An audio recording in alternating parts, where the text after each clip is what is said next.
A fire has destroyed the Lander Community Center. This video footage shows the fire before crews arrived at the scene. Basically, we were paged this fire at about 5:30 p.m. this evening. We responded to find over 25% of the front of the structure involved. Fire started somewhere near the front of the building. We ended up getting our resources here very quickly.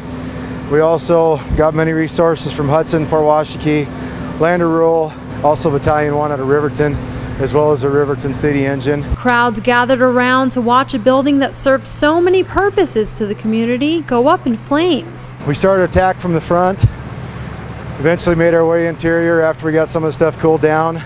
We actually have some structure compromise at this time.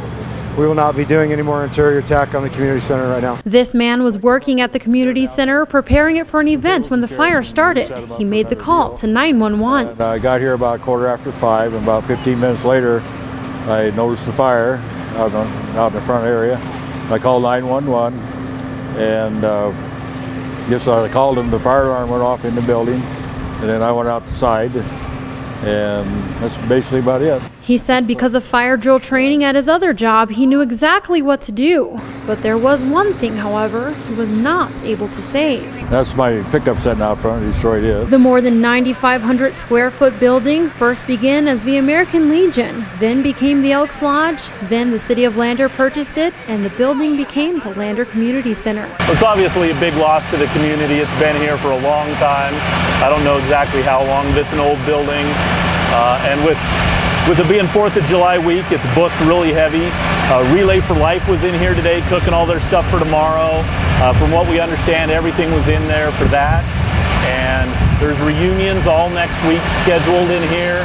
So obviously it's going to disrupt not only a lot of lives with current activities, but it's also a huge piece of the history for the city. The Lander Community Center was the largest venue in the county. It was the home of the Lander One-Shot Antelope Hunt, and has hosted everything from weddings to dances, meetings, funerals, reunions, and many, many more events. I've had some good times in here. You know, we come up here for our Christmas party.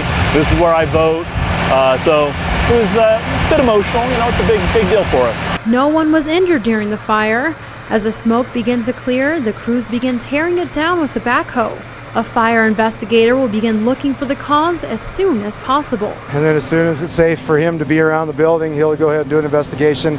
More than likely a full investigation. There'll be some time to come, but hopefully his investigation will be completed sometime tomorrow afternoon. If the risk of fires increases over this coming weekend, Hudson said a fire ban might become possible at this point, but that has yet to be determined. County 10 will keep you updated with the latest information on any fire bans. This is Victoria Fregoso reporting.